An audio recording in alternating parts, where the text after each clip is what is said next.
¿Qué tal? Soy Lily Vivent Crown, y te traigo las historias que te mantienen enganchado de principio a fin. Si eso te gusta, suscríbete y empecemos. Estaba de pie cerca de la pared del fondo de la sala de recepción, sosteniendo un vaso de agua y observando cómo mi familia interpretaba su dolor. Mi madre se secaba unos ojos completamente secos con un pañuelo. Mi padre aceptaba condolencias con gestos solemnes, mientras mantenía una mano sobre el hombro de mi hermano Kevin. El hijo ejemplar. El que había manejado 3 horas para estar allí. El que ayudó a organizar el funeral. El que había dado un emotivo discurso sobre la integridad y la sabiduría del abuelo. A mí me habían permitido asistir. Eso ya era un avance. Durante los últimos 6 años, siempre había estado demasiado ocupada para asistir a los eventos familiares. Demasiado ocupada con mi residencia médica. Demasiado ocupada con mi especialización. Demasiado ocupada construyendo mi práctica médica. La narrativa familiar era clara. La doctora Maya Chen se había vuelto demasiado importante para sus humildes raíces de pueblo pequeño. Demasiado exitosa para visitarlos. Demasiado importante para preocuparse por las personas que la habían criado. La verdad era mucho más simple. Ellos dejaron de invitarme después de que me negué a prestarle a Kevin $50,000 para su gran oportunidad con las criptomonedas. Después de que me negué a firmar como aval para el arrendamiento de su automóvil. Después de que dejé de ser el cajero automático familiar que esperaban que me convirtiera en cuanto terminara la escuela de medicina. El abuelo era diferente. Me llamaba todos los domingos. Se reunía conmigo a comer una vez al mes en un restaurante ubicado justo a mitad de camino entre su casa y mi consultorio. Nunca me pidió dinero. Nunca intentó hacerme sentir culpable por faltar a Navidad o Acción de Gracias. Solo quería saber cómo estaba. Si era feliz. Si mi trabajo me hacía sentir realizada. Estás haciendo cosas extraordinarias, solía decirme. No permitas que nadie te haga sentir culpable por elegirte a ti misma. Hace 3 semanas sufrió un derrame cerebral masivo. Mi madre me llamó. Breve. Fría. Clínica. Tu abuelo está en cuidados paliativos. Probablemente no llegue al final de la semana. Fui a verlo. Le sostuve la mano. Él me apretó los dedos de vuelta. No podía hablar, pero sus ojos estaban claros. Agradecidos. Mis padres no lo visitaron ni una sola vez durante esa semana. Está muy lejos, decían.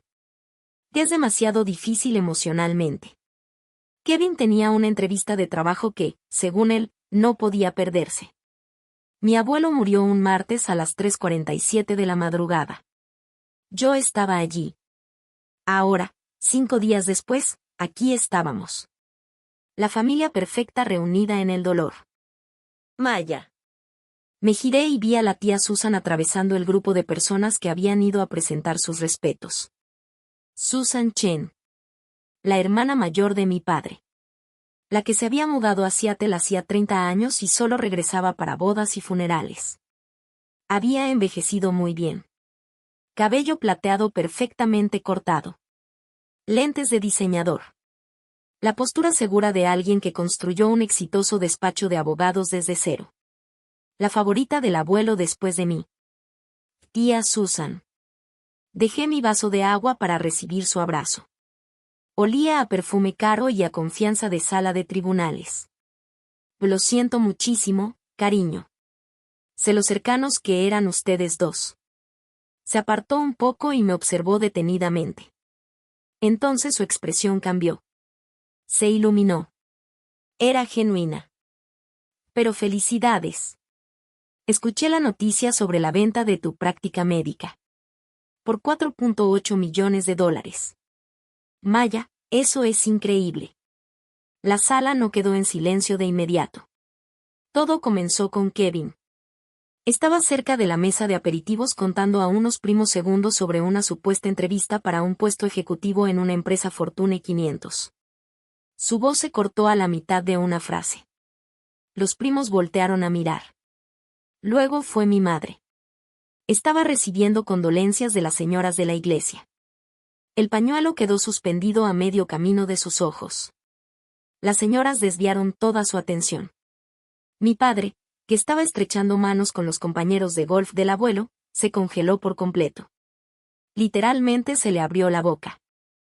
¿Práctica médica? Preguntó con voz ahogada. ¿Qué práctica médica? Las cejas de la tía Susan se levantaron. Miró a mis padres y luego a mí, confundida. ¿La práctica médica de su hija? ¿La clínica de cirugía ortopédica que construyó? ¿La que acaba de vender a Cascade Health Systems por $4.8 millones? 50 asistentes olvidaron por qué estaban allí. El murmullo de las conversaciones desapareció. Las cabezas se giraron. Mi prima Jennifer dejó de llorar sobre el hombro de su esposo. El tío Robert bajó su taza de café. La tía abuela Marianne, que tenía 93 años y apenas escuchaba, subió el volumen de su aparato auditivo y se inclinó hacia adelante. ¿Vendiste tu práctica médica? La voz de mi madre se volvió aguda. ¿Cuándo? ¿Por qué no nos dijiste? Tomé un sorbo lento de agua.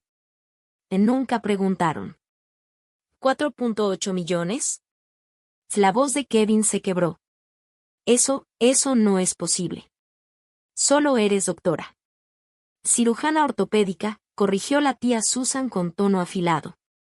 Una que construyó una práctica desde cero, estableció contratos con 3 sistemas hospitalarios importantes y acaba de venderla a una de las redes médicas más importantes del noroeste del Pacífico. Luego miró a mis padres. ¿No lo sabían?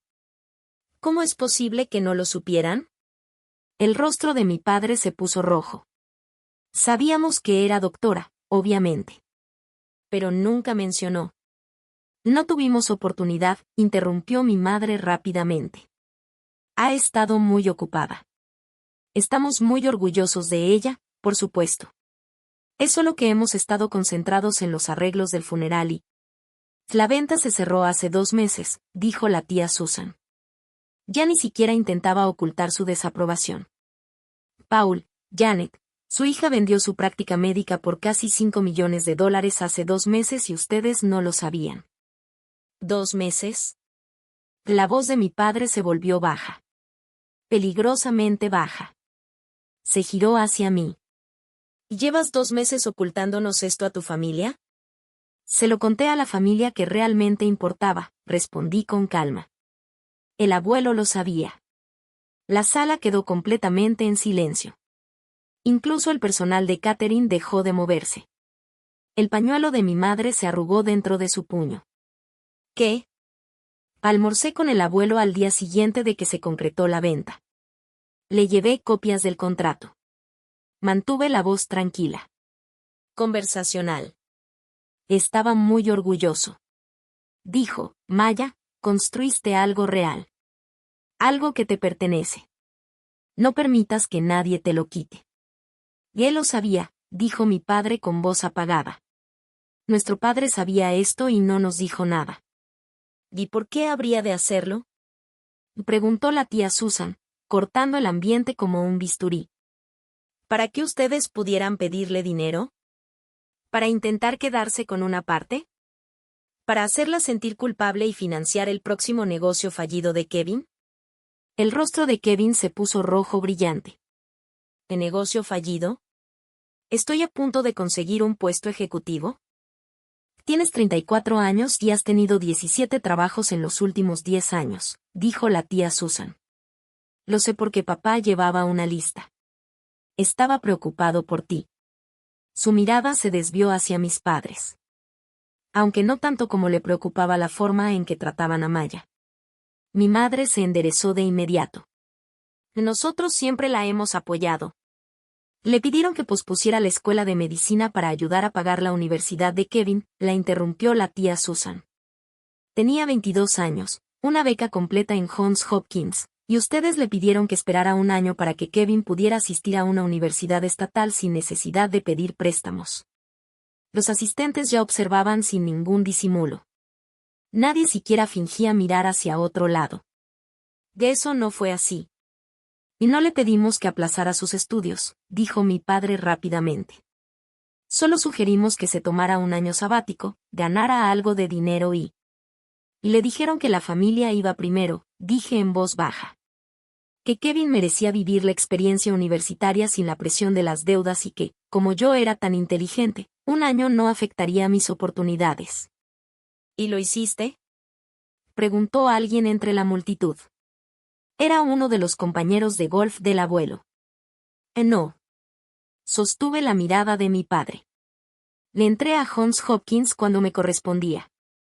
Pagué mis estudios de medicina con becas y préstamos. Me gradué entre los primeros de mi generación.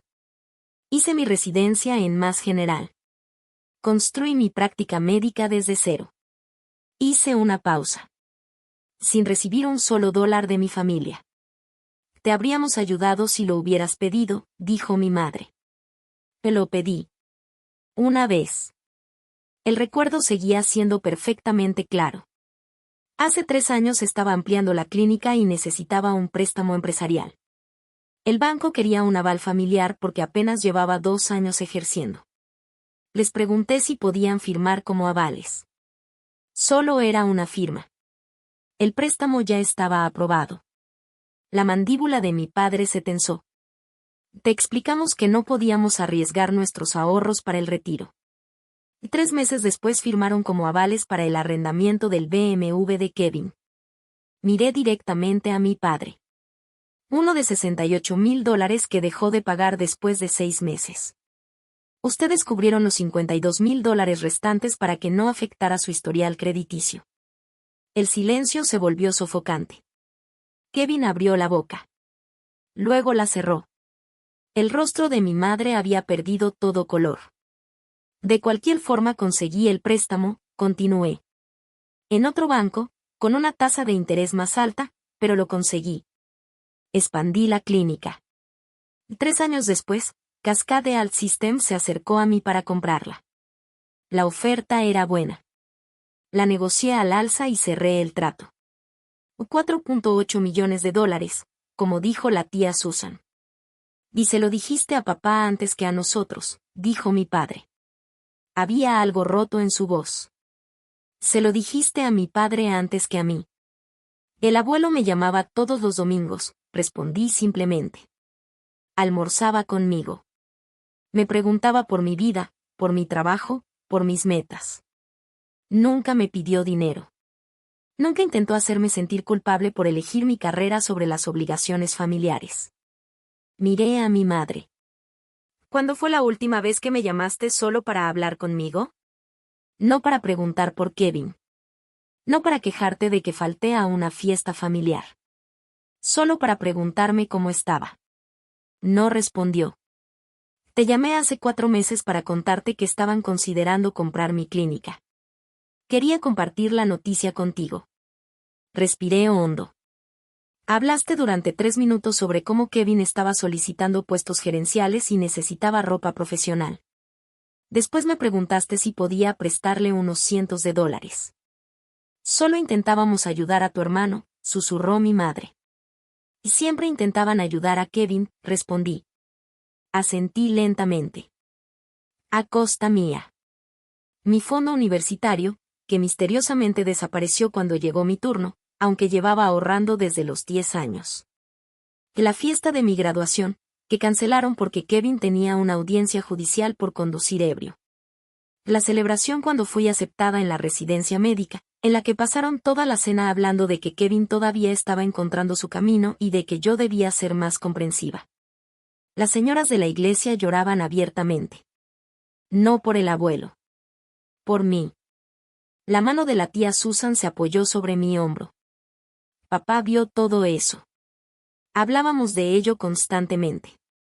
Estaba furioso por cómo te trataban. De entonces, ¿por qué no dijo nada? Exigió mi padre. ¿Por qué no nos dijo que nosotros estábamos? No pudo terminar la frase. Si lo hizo, respondí. Muchas veces. Ustedes le decían que estaba siendo demasiado duro con Kevin. Que cada persona madura a su propio ritmo. Que yo era independiente y no necesitaba tanto apoyo. Volví a tomar mi vaso de agua. Di otro sorbo. Finalmente dejó de intentar hacerles cambiar de opinión. Le empezó a dedicar toda esa energía a mí. ¿Qué significa eso? Preguntó Kevin. La confianza de su supuesta entrevista ejecutiva había desaparecido por completo. Miré a la tía Susan. Ella asintió ligeramente. El testamento del abuelo se leerá mañana, dije, pero me dio permiso para compartir esta parte ahora. Respiré profundamente. En la casa. La casa donde papá creció. La que vale aproximadamente $450,000. Es para mí. Nadie se movió. La cartera de inversiones, alrededor de $320,000. Es para mí. La expresión de mi madre se quebró.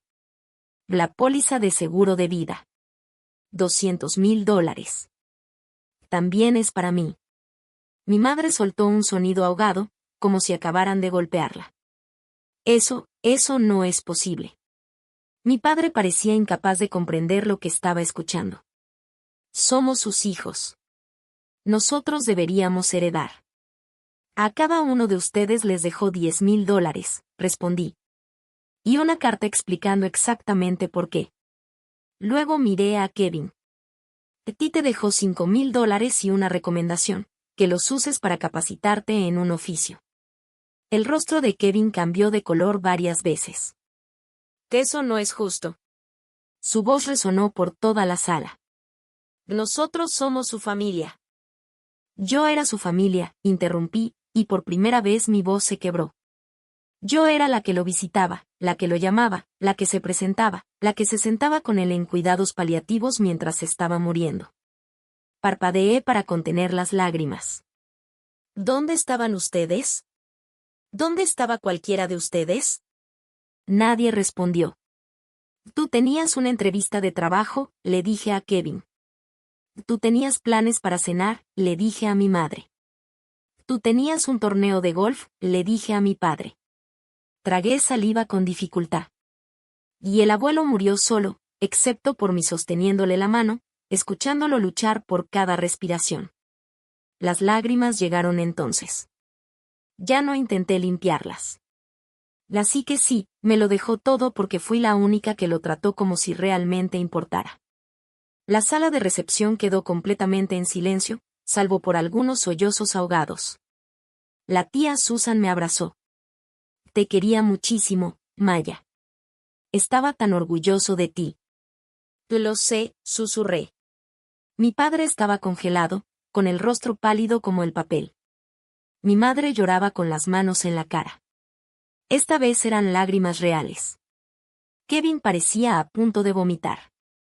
Maya, la voz de mi padre se quebró. Yo no, nosotros no. Lo miré. ¿No te diste cuenta de que me borraron? Me separé del abrazo de la tía Susan y me limpié las lágrimas. Que me convertiste en el banco familiar. En la que no necesitaba amor, ni apoyo, ni reconocimiento. Y que elegiste a Kevin sobre mí cada vez, y aún así esperabas que estuviera agradecida por las obras. Negué con la cabeza.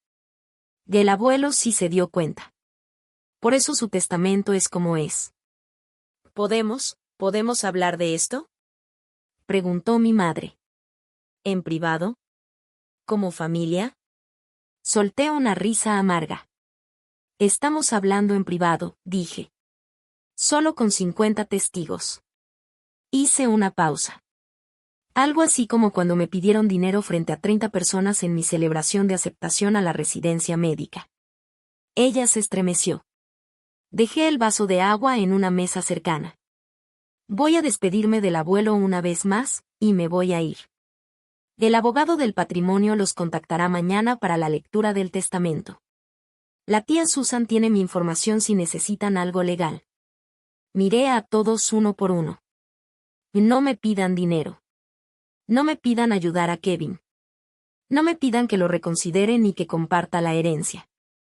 Y el abuelo tomó sus decisiones. Y fueron las correctas. Me dirigí hacia la salida.